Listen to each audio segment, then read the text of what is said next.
Join me with Chaz today, where we talk about the 5 pillars of growing and scaling your business on LinkedIn.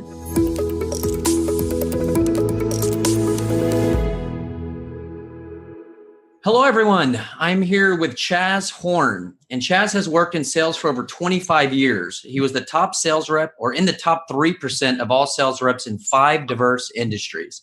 Chaz has broken sales records for most sales in a month, a year, and a 5-year period with established businesses.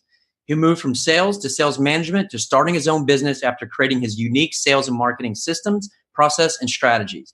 Unique as it brings the sales and marketing process together working congruently. He did this after personally surveying over 2,000 business owners, founders, CEOs, presidents, and C-level executives. Through the survey, he learned the top 4 symptoms and their core problems. Today, Chaz's business, Mastery of B2B Sales, focuses on helping small B2B companies eliminate their sales and marketing problems. And today, we're going to be talking about LinkedIn and the 5 pillars of establishing authority and scaling your business on this platform. Chaz, how are you doing today? Great. Awesome to be here, David. I'm excited to get into this and really bring some value for your listeners. And as I take this and put it out there as content for my listeners as well. Yeah, no, absolutely. LinkedIn, so important. And it seems to be the platform that is holding strong. They took the slow growth. They took the slow path, the turtle and the hare, right? And now it's a platform that isn't gunked up at all. And it's the way to be, especially for B2B. So very, very excited to hear your insights so we can help, small, medium, and large businesses. I know you mentioned small businesses, but large businesses still operate in the same account-based way. So, but on that note, would like for you as the authority here, what types of businesses or, what kind or what size should put efforts towards establishing authority on LinkedIn? Is it simply for B2B types of businesses, or do you see this also for companies that might have a B2C focus? Yeah, that's a great question. So you can do both. It's a little bit different strategy, obviously. But let me just back up a couple steps, David, because I talked to somebody, as you mentioned, it's over 3,000 actually now. And when I talk to these business owners and the technology companies that I work with, probably about 50%, infrastructure as a service, software as a service, managed services, network security, those type of businesses, they have the most antiquated sales and marketing processes in place. They're still having their people pick up the phone and make 50. I had this one company is making their sales reps make 200 calls a day, which is totally ridiculous. I have nothing against making, cold calls or anything like that, but it's simply, in my eyes, a waste of time. It takes a lot of time. You get dismal results. So getting into LinkedIn, the reason why it's so important, by the way, I came from a background where I had to make cold calls. I worked for a guy who worked for Xerox, started his own business, hired me as a sales rep. And back then, Xerox, they made their people go door to door, 30 a day. Okay, so I've done it all. And there's just a better way to do it. I use an acronym TABS, TABS. And then I'm going to jump right into the pillar, if that's okay with you. Hey, you go okay. where you feel like you're going to. Here's the acronym. It's TABS. And the reason why I use TABS as the acronym is because you can keep tabs on where you are, why you're getting results, why you're not getting results. And you can identify it within a couple minutes once you know and understand this. So T is for technique. Technique is not about manipulation, but it's about being a true professional, guiding and directing the process. The first step in our sales process, because as you mentioned, I bring both of those sales and marketing together congruently. The reason why technique is so important is on the first step of the process, that's intention, the intention to serve. If you don't go with the intention to serve, guide and direct the process, because we are the true professionals.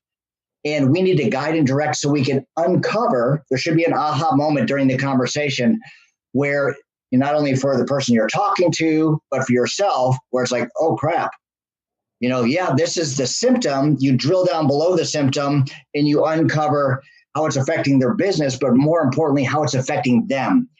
that's when you can have a laser focused guided presentation. So technique is essential. A is for attitude. Really, we use the word mindset today, but M doesn't fit into my acronym. Okay, so attitude is so important in our mindset. And here's a perfect example. I was talking to a guy, Jim. It's been a couple of weeks ago. He started off the conversation. Understand, David, he reached out to me and he said, Chaz, I just want you to know before we start talking, I don't have a budget, or if I do, it's a shoestring budget. So I said to him, I said, Jim, why are we talking? You know, a lot of salespeople, and I'm talking business owners, CEOs, they hear this thing that's like, okay, that's a little awkward, and they sweep it under the rug. You got to address the elephant in the room. So true. Yeah. if I didn't call him out on that, that's going to rear its ugly head, and I'm going to waste a bunch of time, and he's going to get down. Well, remember, Chaz, I told you we don't have a budget. Yeah. Right? Hey, guilty as charged, and enter my hanging head and shame emoji right now. Yeah. Well, I think we all have been guilty of that. And you're like, yeah, but I can turn them around. Now, so please dig into this for us. Yes.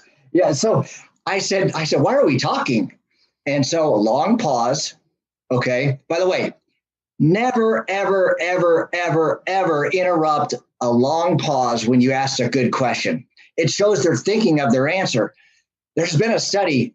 Sales reps will interrupt a conversation within 2 minutes or 2 seconds.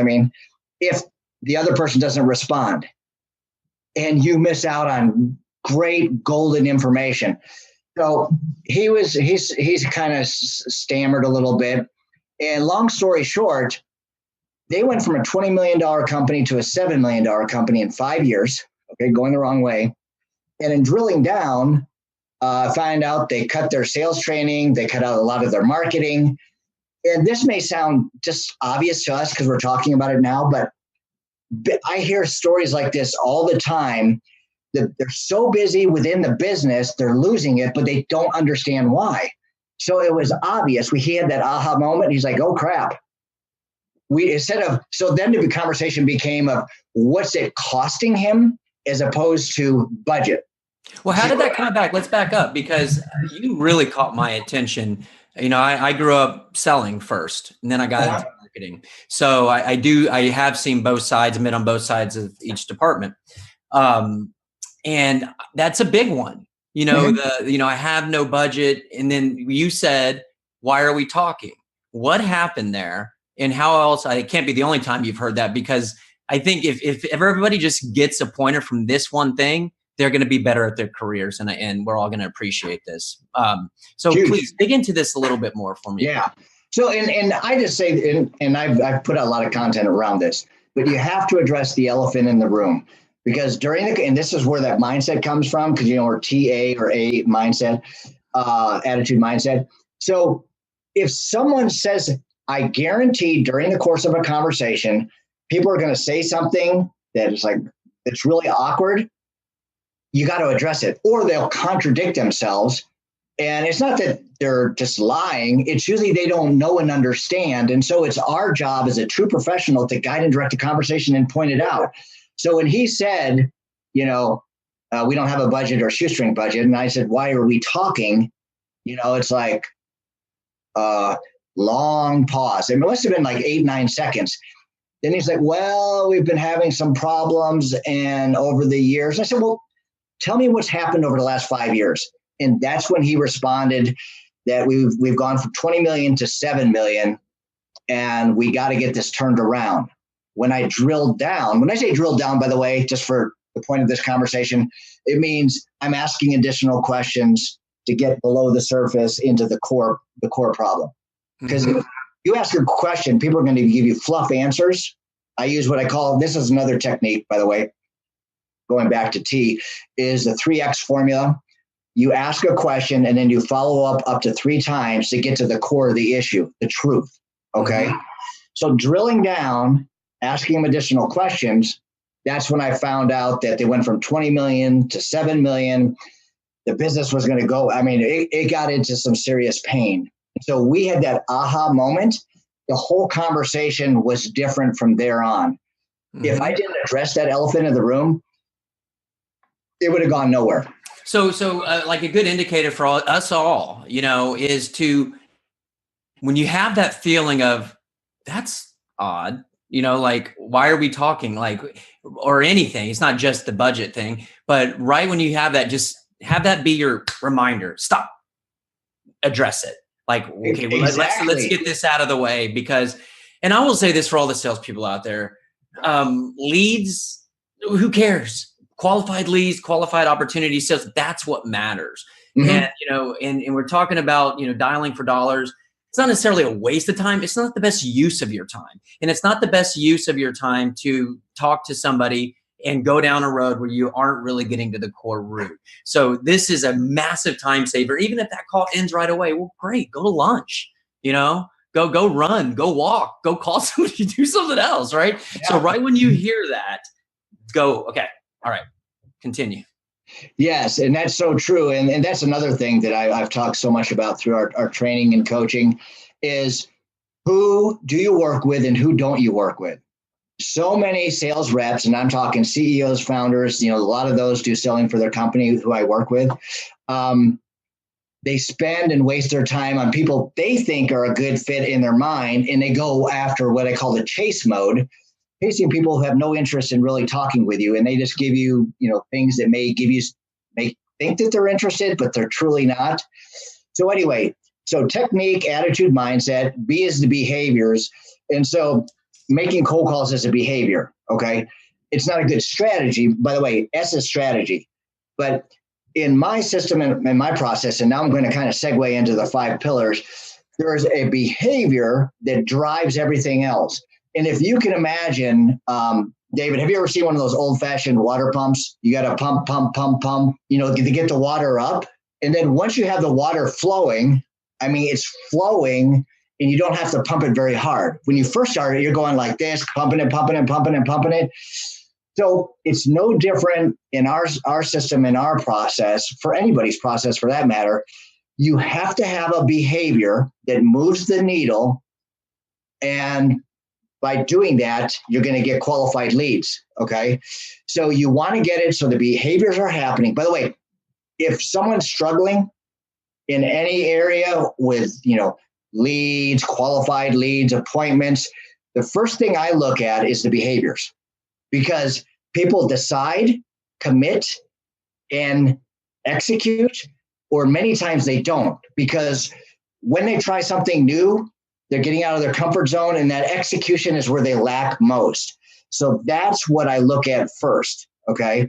So the behaviors has to be done. It has to be done consistently. It has to be a part of your regular, because if you don't do that, it ain't going to happen. Nothing, you could have the greatest technique and mindset, but if you don't have the behaviors that move the needle, forget it. And on that note of behaviors, I'd like to talk with you about the consistency and the buying in of it all, because I think that's probably top 2 or 3 reasons marketing plans fail, is that you don't stay consistent with it. In this day and age, I don't know if it's ever not been this way of instant gratification, but it's more prevalent than ever right now. And everybody wants things to work right away. And we're in the online and the sales world, the marketing world is busier than ever. So I just like for you to talk a little bit about consistency. I tell people when I get on the call, because about 50% of the people I talk to, I don't invite into my program. And it's usually 1 or 4 reasons. First of all, I ask them, I go, if there's a catch to my program, it's this. People need to be coachable, meaning they listen and take action. They're decisive, meaning they act on their dreams and don't allow fear to stop them. They're resourceful, meaning that they don't do paralysis by analysis, meaning, okay, they're about to execute, but okay, if I do this, what's going to happen here? If you could picture I was just listening to Ed Milet. I don't know if you know him or not, but listen to a podcast with, I can't remember the name now, but they were using a word picture of a car driving down the street, and at night, and the headlight only shows you so much, and you don't know where to turn until you get there. And so it's same in life. You have to take action. And as you take action, resourcefulness is, because every business is a little bit different. You need to be able to think on the fly. Failure is something that's going to happen when you're doing something new. Toddlers get it. A toddler doesn't walk around, fall down. He's like, crap, I'm just going to crawl the rest of my life. But when we get, somewhere around 20s and stuff, we just start even younger than that. If we fail, we have a tendency to beat ourselves up, meaning ask the wrong question. So we'll say things like, why do I always do this? I suck. I'm a failure. That you do that, and you're definitely that is going to be a destination. So failure is a step in the process, meaning that we fail. We ask ourselves the right questions, which mean, okay, what can I learn from this? First of all, we get to own it. Own the failure. You own the failure, and then you can learn from it. What can I learn from this? What can I do? Who can I talk to? What training can I go through? And then you move on. I had one client in particular. I won't say her name, but she got on the phone. She was in a foul mood. And she had this kind of tendency too. And I'm never demeaning or anything with my clients, but I'm not here to be their friend. I'm here to help them understand and realize their potential. So I just called her out, and we were around 10 minutes, and she was yelling and screaming. And I go, look, do you want to use this anger, frustration, fear to motivate you and get something out of it? Or do you want to be in a pity party? Life is meant to live outside our comfort zone, and those failures are a step in the process, so we learn from those.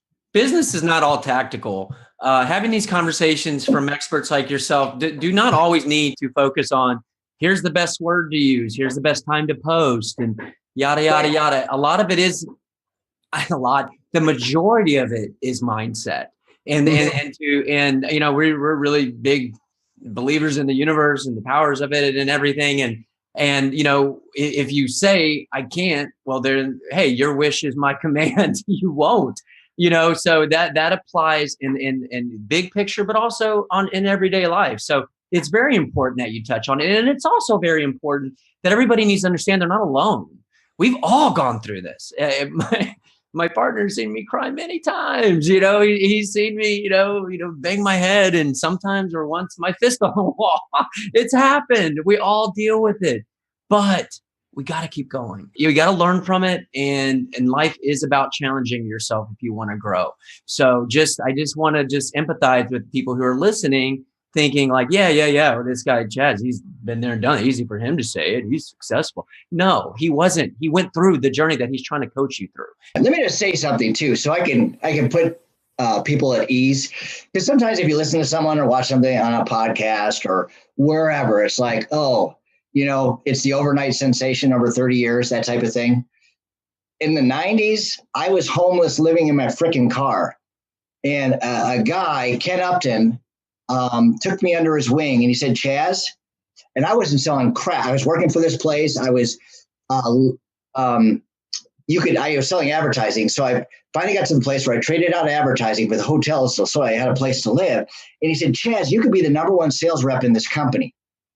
And he believed in me, but you got to follow the system. You got to follow the process. You got to quit doing things your way. Well, I was scared and I was fearful.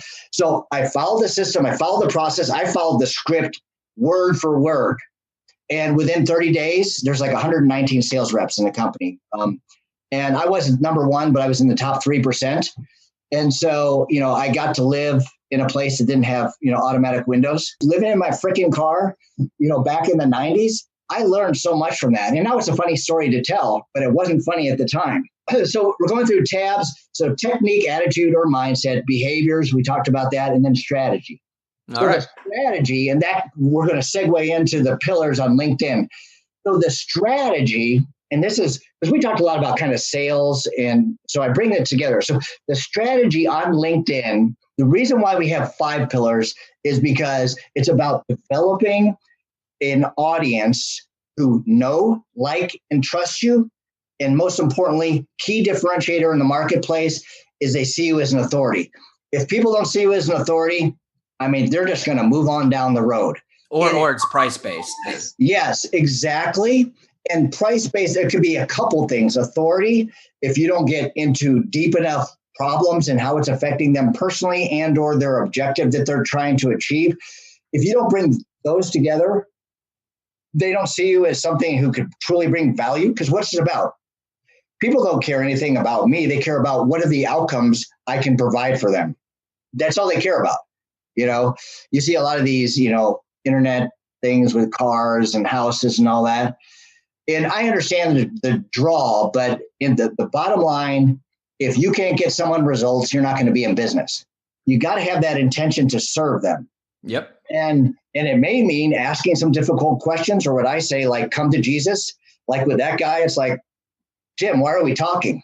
You don't have a budget. Why are we talking? Sometimes you have to have that pattern interrupt that gets their attention.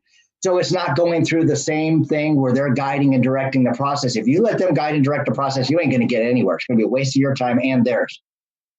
The 5 pillars, it all starts with your platform. And the reason, again, why 5 pillars is this is not just a short-term, shiny object. Oh, wow, let's jump in there. And there's a lot of LinkedIn gurus out there. By the way, if someone has a guru in their title, don't work with them. Okay. Within LinkedIn, the 5 pillars, it all starts with your profile. The reason why the profile is so essential, you go, and by the way, take some time to look at some people's profiles. Look at my profile, Chaz Horn, LinkedIn, Lee Summit, Missouri. If you just Google that, you'll see my LinkedIn link come up. But the profile, people are going to come there, and within 3 seconds, they're going to think, what the hell does this guy do? There's a confused message. Hey, this is someone who I could potentially work with. Makes sense. And just so you know, kind of looking at the profile, obviously updated, photo, the banner, a lot of people have these branding banner things.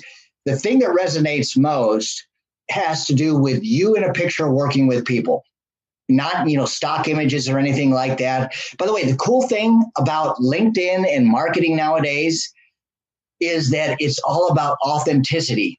The more authentic and real you are, and with your pictures, your content, your background photo, people connect with that because the corporate stock images, photos, all this money spent, it doesn't resonate with people anymore.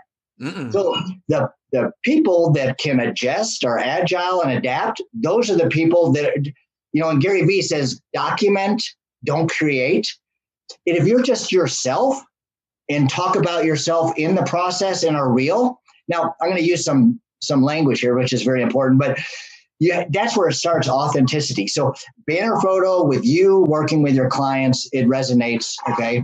And then under your name on the profile, really important, you have to have, I could care less about being a founder or CEO or anything like that. So what I have is a sales and marketing strategist. Okay, it's a little bit intriguing, something different, gets people's attention. And then following that, eliminating sales and marketing challenges for small B2B businesses. So within there, they see an outcome or eliminating of something bad, eliminating sales and marketing challenges. So it's a mini value proposition. Plus, people can see within that short description, hey, I'm in this target market with who he works with. So very important. And it sounds so simple, but getting to that point where people can understand what you're saying at a 5th grade level, it will resonate and they'll connect with it in seconds. Tell that to my wife, please. Tell that to my wife. She gets mad at me all the time because she's more of a literary, genius than I am. And I use words incorrectly sometimes, but I was like, but you know what I meant. You know what I meant. It's about communication, language. So anyways, it's a personal, well, and I don't know, personal fight I'm having with my wife every day. Well, 80% of our communication too is our body language and our tone. So yeah, it's not what we say, but how we say it. Okay. Yeah. So I don't know, there may be something in there with your body language and tone. So, no, it's definitely using the language. Okay. Well, I won't go down that road, but so we have that. Now it's keyword optimized. Now I'm not talking about ranking your profile on Google or Bing or anything like that. Can you do it? Potentially, but I'm talking within LinkedIn. There's certain keywords, key phrases, long tail keywords that people are going to search, B2B sales, whatever industry you're in, there's certain keywords that people look up and look for. And so having your profile, people are going to type things in LinkedIn and you want your profile to show up. And so I show people how to do that.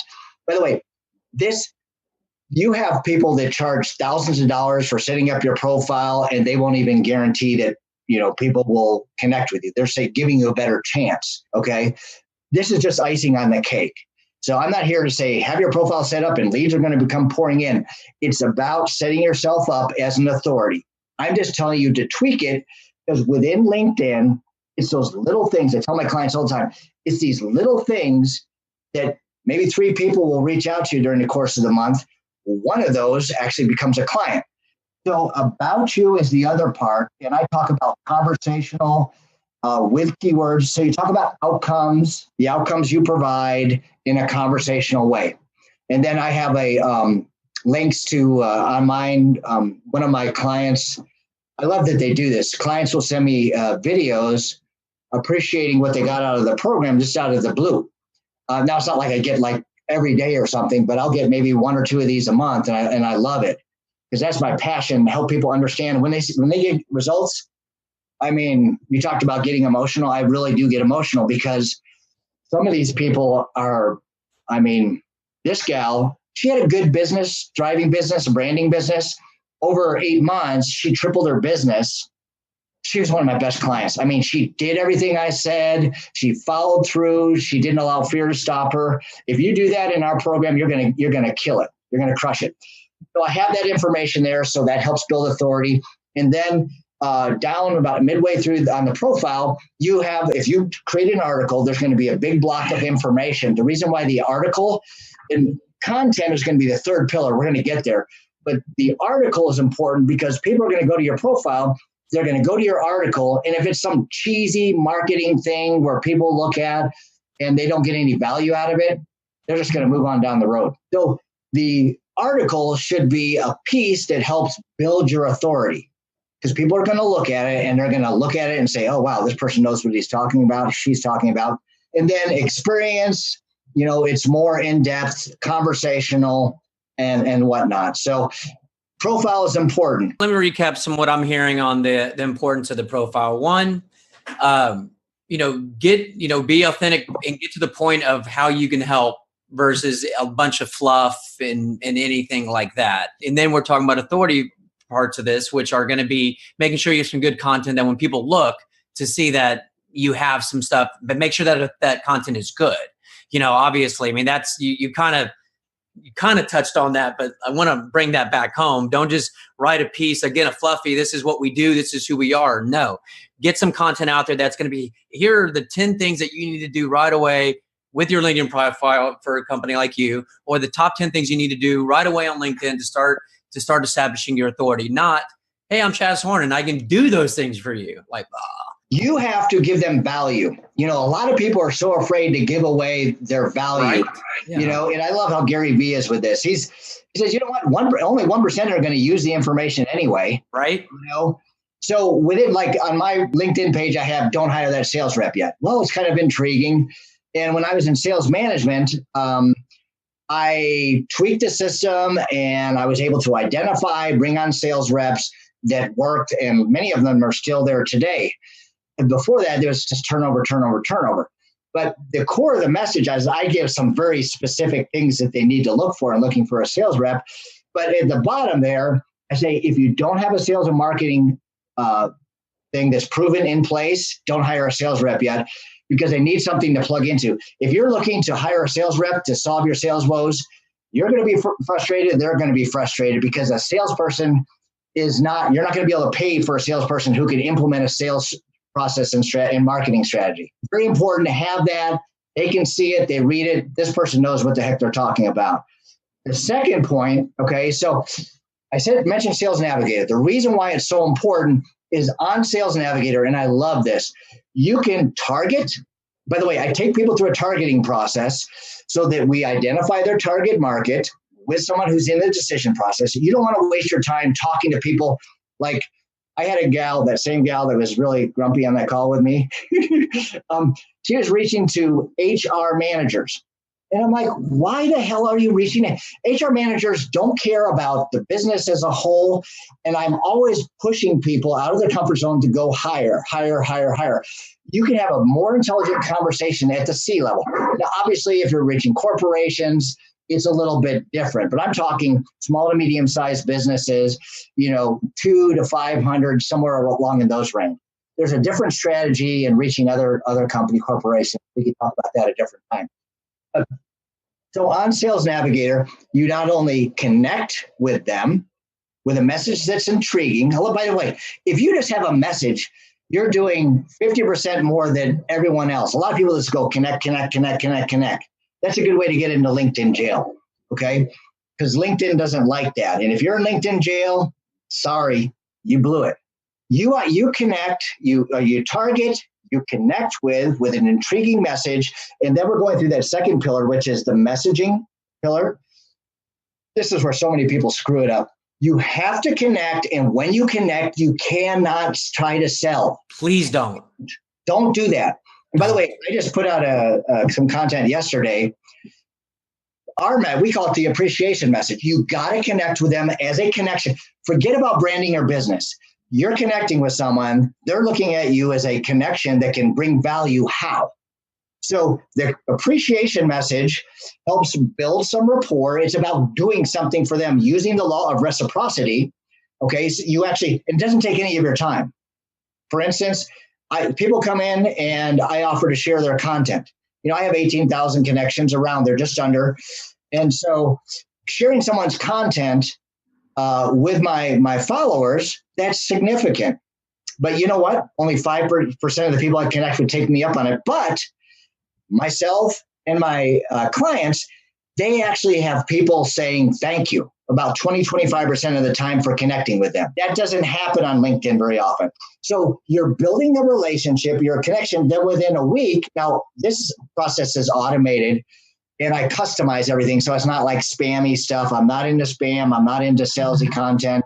I'm the opposite, okay, of how we talk and how we address people. But it's all about, okay, you're offering this, then it's time to find out about their business. So you connect with anywhere from 300 to 600 targeted connections. You do the math, 3,600 over 7,000 per year. You do the math on that. 7 to 11% of those are going to come back for this message within 7 to 10 days afterwards and tell you about a problem. Now, this is the symptom level. You talked about, I surveyed a bunch of business owners. Top 3, lack of sales pipeline. There's a lot more to that. That's a symptom. Sales cycle too long. That's a symptom. Sales process or lack of an ineffective sales process. That's a little bit deeper than a symptom. And then established companies, inadequate upselling and cross-selling opportunities. That's a symptom. Okay. But you start at the symptom level because people can identify that. Okay. So they tell you about a problem. Now remember, they're in your target market. They're seeing you as an authority because your profile's filled out. You have your article there. You're offering them something of value. You're building rapport. They're starting to see, hey, this person is pretty cool. I'm starting to like this person. By the way, it has to be authentic. You can't use it as a tactic. You have to be real about doing this. And then you ask a question about their business, and it's very specific in how I work through and why it's effective.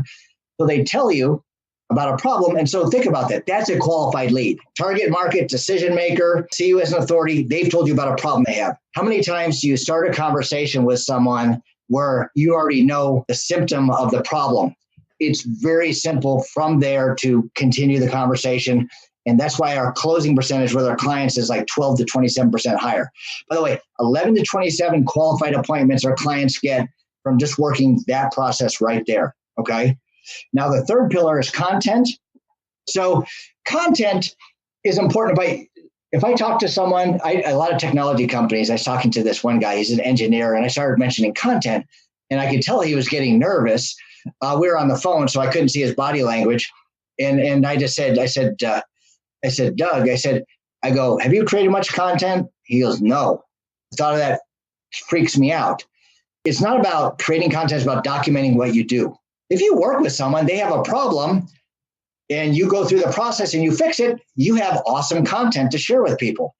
Some people call it a case study. Those type of things are valuable. So the content, though, unless you're an influencer on LinkedIn, you can't get it out to people. You can't get traction. So what we do is we have a viral content group, works with the 3 most important things within LinkedIn that affect the algorithms.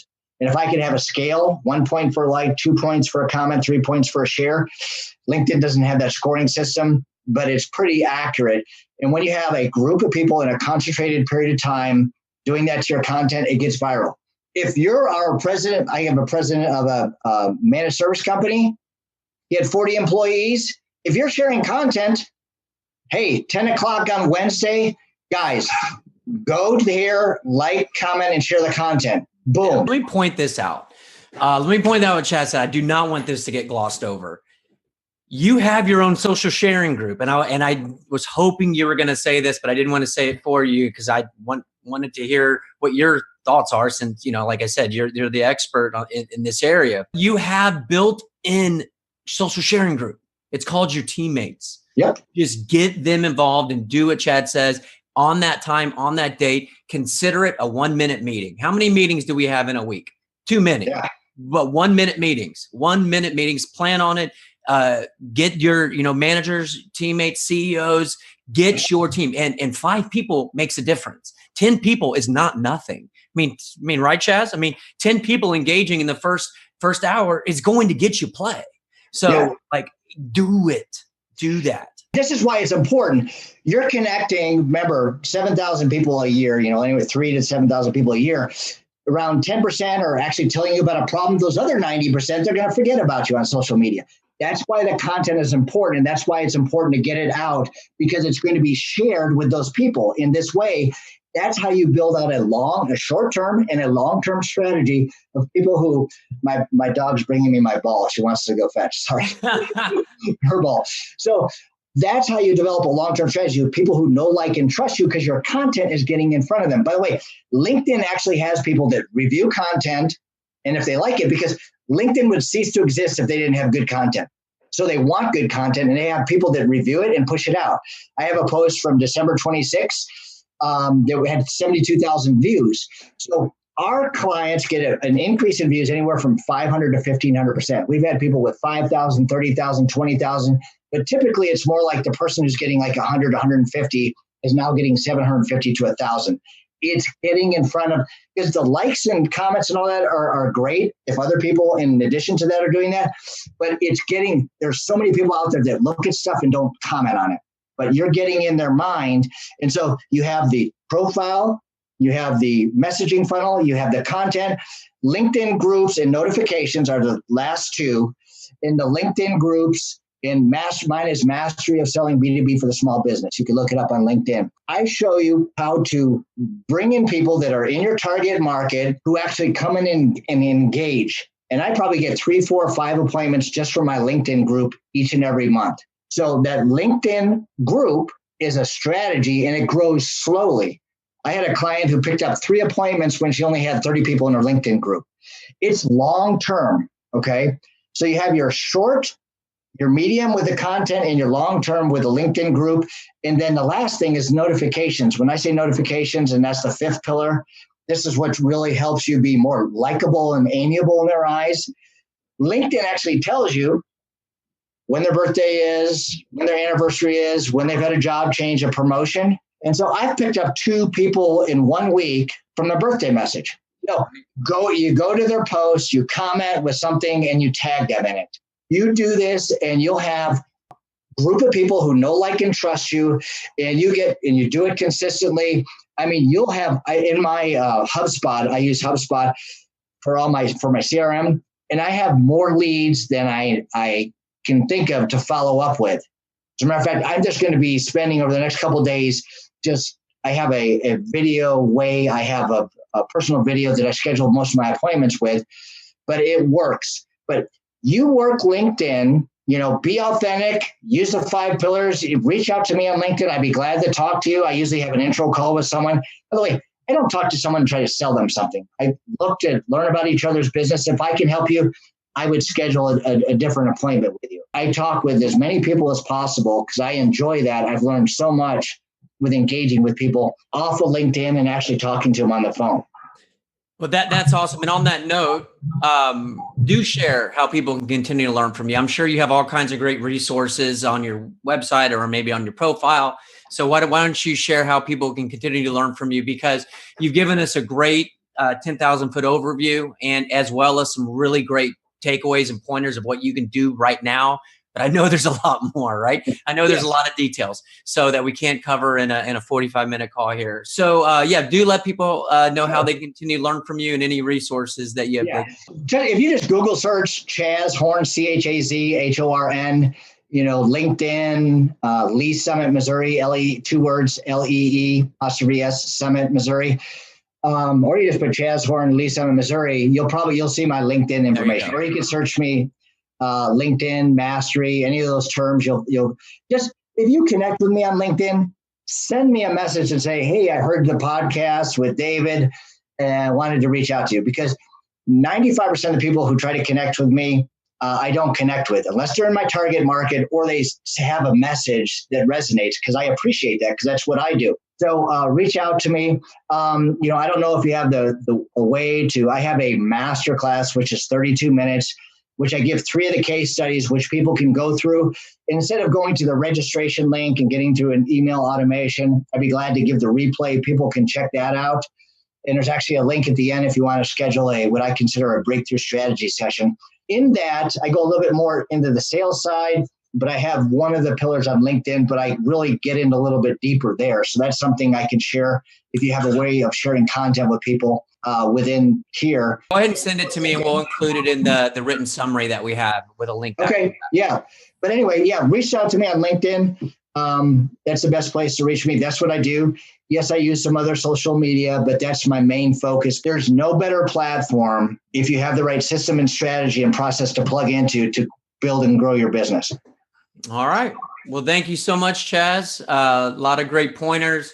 I feel like you're either going to put people who have no clue pointed in the right direction and people who are moving a direction. Hopefully you've adjusted it for them. So thank you so much for your time today. And until next time. Yeah, awesome to be here. I look forward to talking with you more, and we can drill down in some of those other points. Thanks, Sounds David. Great. Thank you. Thank you for listening to the latest podcast. Feel free to go to magnificent.com/blog to see the show notes for this interview, as well as those from many other of the world's top marketing experts.